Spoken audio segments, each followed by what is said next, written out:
Welcome to Over the Line, where we challenge everything you've been told about health and wellness. We're here to shake things up for anyone over 40 who's ready to go beyond the basics.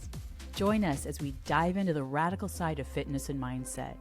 We're talking about why we're not afraid to break the rules and how our own lives have been transformed. Ready or not, let's jump in. I can't see who you're pushing. Well, basically, okay. So I'm miming the thing with that with my hands outside. Right, so yes, you do short, choppy reps, and you'll do up to 1,000. Now, not saying that everyone should start doing 1,000 repetitions a day, because you probably end up basically like a pterodactyl, like I can't move. But you're saying earlier that it would, like, it's the loose skin, like for our age. I know you said this guy is a lot younger than us, but for our age, it can help. That way of exercising. Yeah, it's one of. I mean, tighten our skin, right? It's part of a whole raft of different things. But from an exercise perspective, it doesn't cost you anything, because you can if you've got a space in your living room long enough for you to lie down on the floor stretched out, you can do press ups. You've got enough room to do squats. You may even have enough room to do burpees. If you can do those 3 exercises for massive amount of reps, you are going to burn a shed load of shed load of fat over the course of a very short period of time, I should imagine, because I know I did this myself at the beginning of COVID lockdown. I just decided everyone else is sitting around in their onesies, eating cake, watching TV, chilling and watching Netflix. I'm going to do the exact opposite. I'm going to get up, and they know these. I got a buddy who was getting up to 10 o'clock.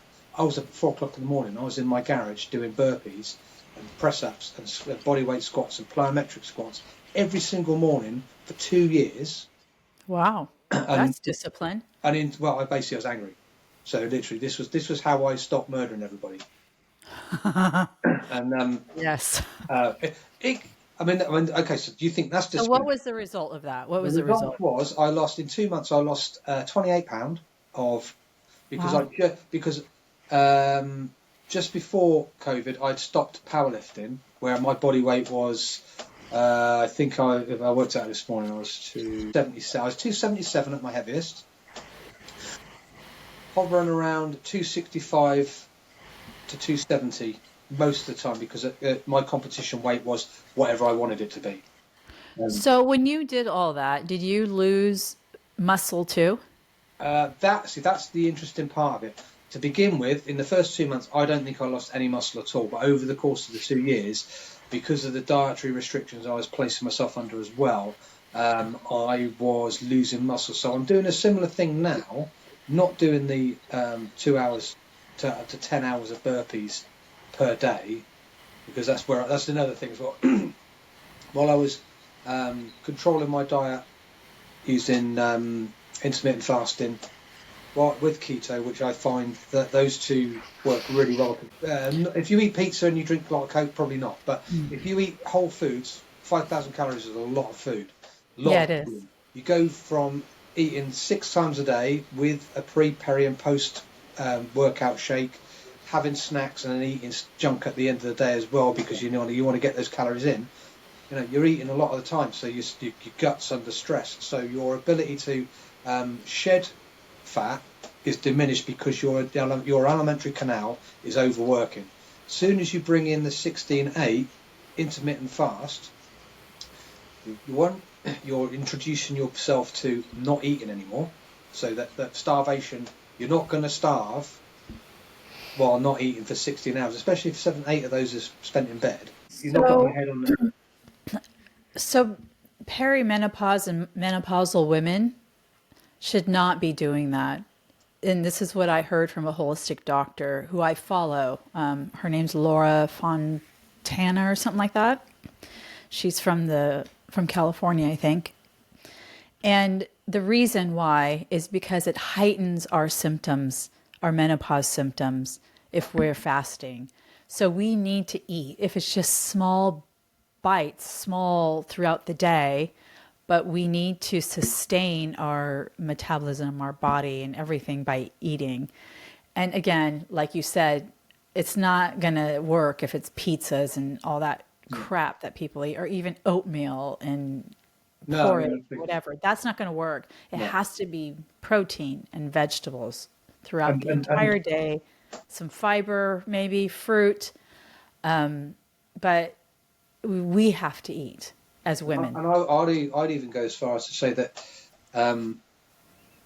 you don't even need fruits and vegetables. Not really. Meat, fish, and eggs, if you can cycle it through, so you don't start getting a little bit sensitive to these different foods, and the great thing about it as well, because the fat content and the protein, fat content is going to be the majority of your energy calories, and your protein, which is now you're eating beyond your repair requirement of protein. Now you're eating a leveraged level of protein calories. You can have about 30% allegedly Well, beyond your protein requirements, so that you can actually use that for energy, which then basically creates this metabolic cycle where your body's working super hard to burn off the protein, and that basically drags the fat in. But this is not exactly how it works, but it drags the fat in, so your metabolic rate is so much higher than it would be if you were eating carbohydrates as well. Carbohydrates really seem to just be really good to make you hungry. so, but wait a minute. The actual protein, the meat that we're eating, right? It has to have fat in it. People think the leaner, the better, and that's not true. You've got to have the fat content within. So, like chicken, eat the leg with the bone, and eat the skin of the chicken with meat or beef. Always have it marbled that has fat in it because the fat is so important. So I also do avocado. I ate a Mm-hmm. whole avocado today because I didn't eat my protein. I needed to eat something though. But avocado, great for the skin. I mean, there's certain things that are really good for us. I just read, actually, this nutritionist woman, I got to share, I think I shared it with you on Instagram. She's talking about how you eat kiwi every day and it's supposed to help something. I don't remember, but I'm like, oh, I got to eat kiwi every day. Is that something to I'll do with find it. is that something to do with citric acid causes fat loss, that burns fat calories? Is it that? I don't know, but I don't have much fat on my body these days. So I need protein, muscle. I need skin to have my skin glow. So I need those types of foods to help me. Yeah. Yeah. So but going back to the skin thing, um, for those who aren't perimenopausal, um, if you want to tighten your skin up, so fasting's great. So 48, I think when you go beyond a 48-hour fast, the rebound issues that you get from because if you're hungry, if you allow it, so that after a 48-hour fast, you shouldn't actually be that hungry. And so one thing you can eat a lot of is fruit, maybe not bananas, sort of things like apples, things with like pectin's excellent within an apple, and it's also they're not particularly high in Apple. sugars. Bananas excellent for potassium, but they are extremely high in carbohydrate. So you want a lot of volume for less calories, because with also the acids as well, get your digestive enzymes flowing again, so that when you do start eating more solid foods with higher fatty proteins and things like that, your metabolism's already going. And also the big danger, which is what always ruins me, is that I am super desirous of sugar. I want Ooh. when I finish a fast, all I want to eat is cake. So you have to you have to you have to basically apply some discipline. And one of my thought leaders, a guy called Mark Smelly Bell, he says that one of the things that he does is as soon as the fast's over, the fast never happens. So you carry on basically eating as you would do. There are no fun cheat meals after a fast. The cheat meals come in further down the line, because if you live in a state of ketosis for any length of time beyond 10 days, if you were to introduce sugars in the form of carbohydrates back into your diet, all of a sudden, because you're reintroducing a macronutrient that the body hasn't had for a while, it sheds fat. When I do this, when I use this protocol, I tend to lose 2 to 3 pounds of fat within about 3 or 4 days after I've done that. But the thing is, you can only really have one short window So my window is between 4 and bedtime, and I will stop when I feel disgusting. But you can literally get yourself a huge bag of donuts, pizza, whatever you want. It doesn't matter, because basically this is a short, cheap meal that's crammed full of extra calories. So the extra calories tell your nervous system, oh, there's food on the table. We don't need to store this fat anymore. So you basically shed the fat.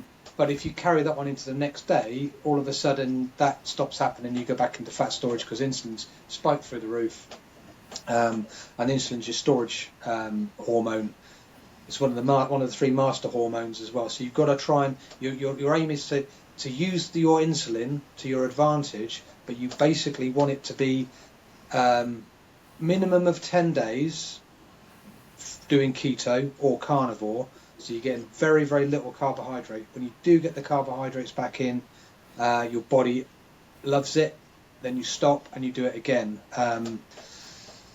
If you do, like I say, if you carry on eating the same way the next day, that all goes out the window and your body goes back into fat storage. And that's why so many people following a diet fail, because as soon as they finish this horrible thing, they go back to the way they were doing it. Because it is diet's torture.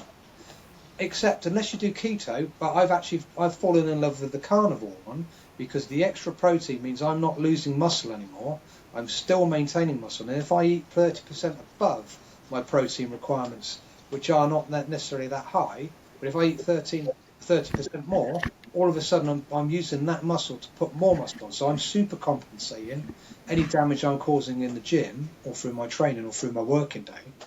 I'm actually putting more muscle on, which means that my metabolic rate is staying at an elevated level, which means that my body fat is being told, "Boy, mate, you can shove it, go away. We don't need you anymore."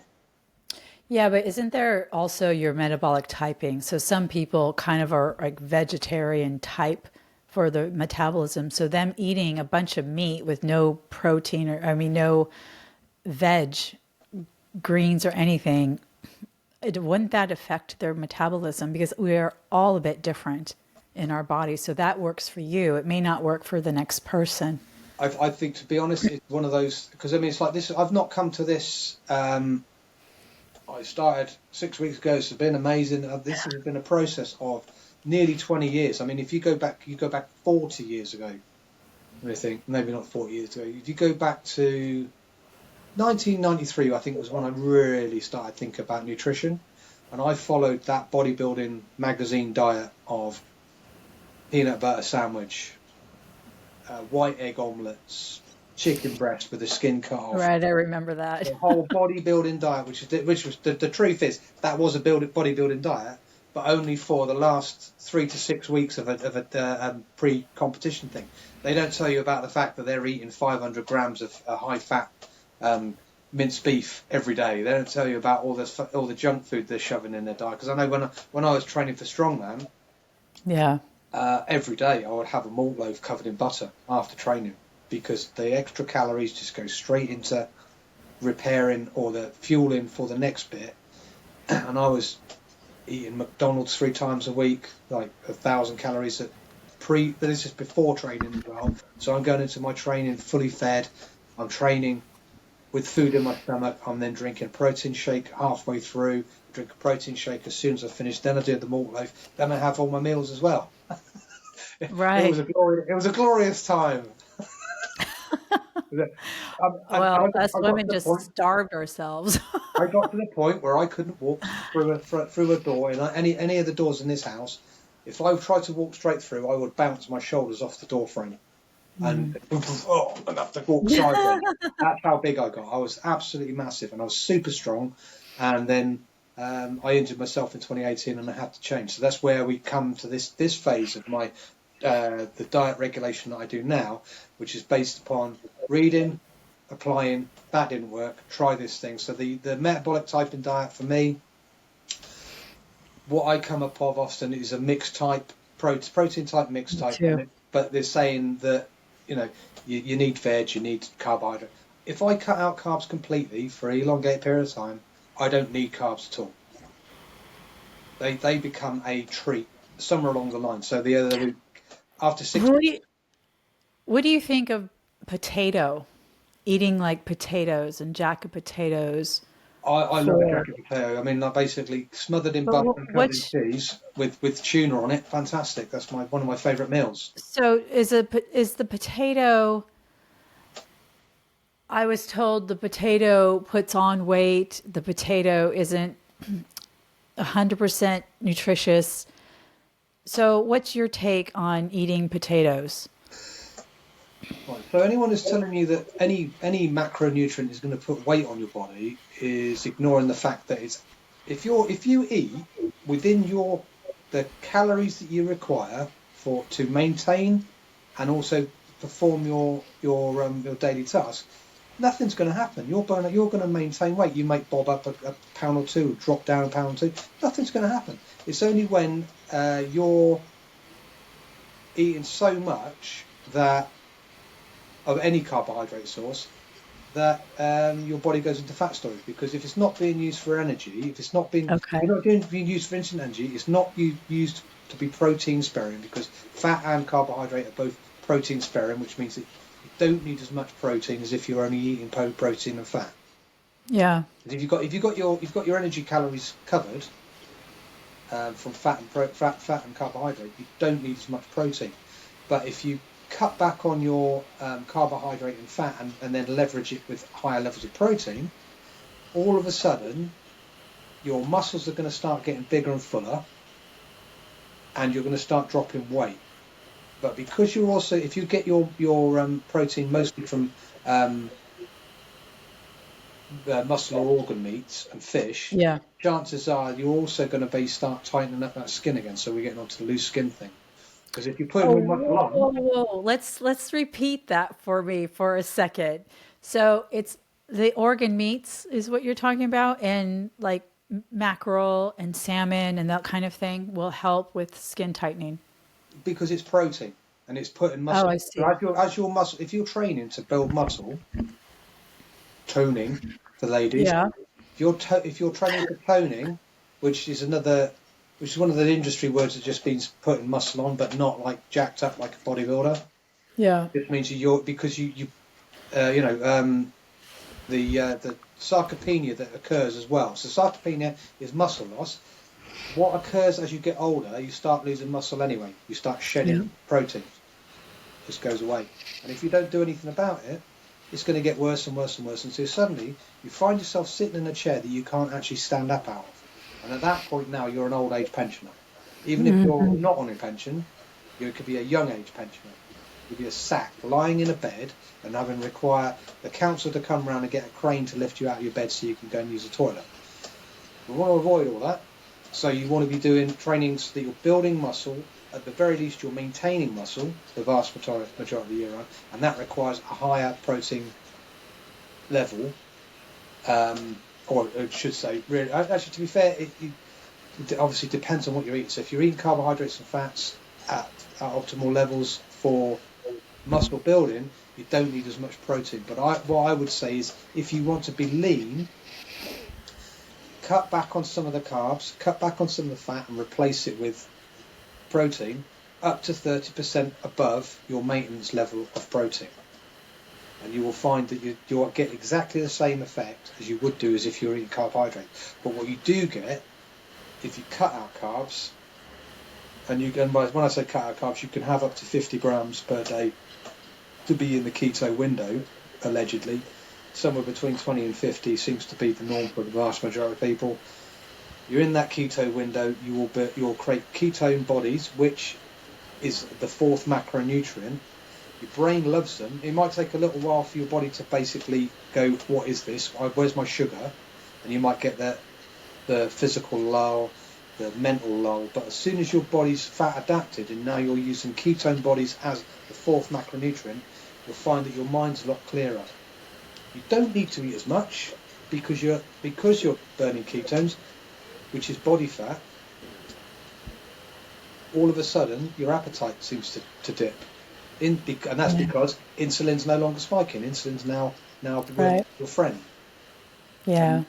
And so when we, because like I mean, there's a whole raft of different supplements, the different things you can take. I was watching a guy this morning talking about what it is his process every day. It's like, my God, you haven't got a job, have you, dude? Because if the amount of things that he does throughout the day, I mean, he does like 10 minutes of red light therapy twice a day, both sides of his body. That's 40 minutes a day. Okay, cool. I mean, okay, fair enough. At the end of the day, I've got 40 minutes, but that's usually spent dying from my physical job day, Right. trying not to fall asleep, then failing, and then waking up at 9 o'clock to have a shower to go to bed. So 40 minutes a day, I don't know where I find it because I'm working. I'm a normal Well, person. you also get up early too. Yeah, I know, but I get up early so I can read stuff, so I can tell you about it. Awesome. But yeah, where was I? Sorry. So Okay. once again, we come back to the skin thing. So if you're not perimenopausal, or you are perimenopausal and you don't care and you're going to do the fast, what you could do is do a 1-day dry fast every week. Now that means no food, no water. And if you want to be really strict about it, you don't even get to have a shower that day, because your skin will absorb the water. I mean, it's not the same. Oh, Your body can nice. produce Yeah. up to a litre of water per day from your fat cells, because 90% of your fat cell is water. 90% of your fat is water. So really, fat is only 10% fat. And so the book that I am basing this on is the Phoenix Protocol by name, I can't remember his name now. Brilliant book, and it literally explains how dry fasting is actually used to cure things like the big C. Right. And if you do it long enough, allegedly, according to the Russian researchers who the book's actually based on their research, 2 doctors, different sides of Russia, at the same time, both got cancer, different types of cancer, and cured them, which I don't think I'm allowed to say that, am I? You're not allowed to say that. So I do apologise. Sorry, the algorithm. Not allowed to say that. So they didn't cure it, they just stopped having it. It didn't cure it, it just went away. Yeah, it went away. It went away. And that was after, like, I think the longest one was 17 days. He did 17 days. I'm sure I've heard that someone did 40 days. I think the longest one I can remember is 40 days. How long did you do it for, your dry fast? Well, I did it. I did a tester, did a 1-dayer. That was on a Friday. The next week I did Friday and Saturday. The week after that I did Thursday, Friday and Saturday. And then the next one was about a month later. Wayne, your husband, your late husband, and I went away and we spent 5 days in a cabin, not eating, not drinking and not showering. And I think I lost 15 pounds. It might have been 12. I remember it was like, whoa, I stood on the scales. Like, wow, that's amazing. But then I drank probably about 2 litres of fluid after I got home. And the next day I was 6 pounds back up again. So let's say it was 12 pounds. I lost 6 pounds over 5 days of pure fat. And then as I got back into the normality, 4 pounds of the fluid weight that I put on dropped off again. So it was like 10 pounds. I dropped 10 pounds and kept that off for quite a while. So dry fasting. So if you let's for fat loss and skin tightening, because it would appear that because of the lack of fluid, it would appear that your what are they called? The cells, the stem cells. Your stem cell production ramps up to potentially. This is the science says that it's after the third day, your stem cell production ramps up to the level it was at when you were 25. Going beyond that, then the danger with going beyond is you then start to burn muscle. So 3 days, I think, for a fat loss, muscle maintaining, skin tightening protocol. The longest you'd really want to do is 3 days, because after that you're going to start burning muscle. After the third day. Would not having water not tighten your skin? Yes, that's the thing. That's the thing. It's actually not had to wet water fasts, although they will help. But the dry fast is literally just shredding you up. But if you've got saggy skin, then I think one of the best ways of getting rid of it is dry fasting, because it literally just all of your it's dry fasting is anti-aging. It's an ancient remedy for a whole bunch of different diseases that goes back to the beginning of people talking about healing things, related hormones. Hold on a sec. So the autophagy related. Sorry, we haven't talked about autophagy earlier. So autophagy is basically Greek for self-eating. So your body eats itself, and when you go into a fasted state, you'll find that your body is now no longer trying to process food. So it's now the cytophages, which are these little Pac-Men that go running around your bloodstream, and they're searching for things that shouldn't be there, and they'll start chewing them up, and then they recycle it into your system, which is taking old senescent cells, so the aging cells, they eat them, and then they turn them back into you. So new cells. So you're actually devouring yourself to make yourself younger. Fun. Boy, all that talk of fasting makes me thirsty. I'm really hungry now. It's dry fasting stuff. Yeah, I really want my crisp now. You're not going to eat a really good quality protein shake, but then you're going to go and eat some crisps. Got to fight your battles. Fight your battles. Got to choose wisely over here. Yeah. That's funny. Anyway, it looks like I'm getting the nod. No? Yes, and I think it is about our time's up, Guy. Yeah. Until next time. Till next time, Tina. Till next time. Hasta la vista, baby. See you later. See ya.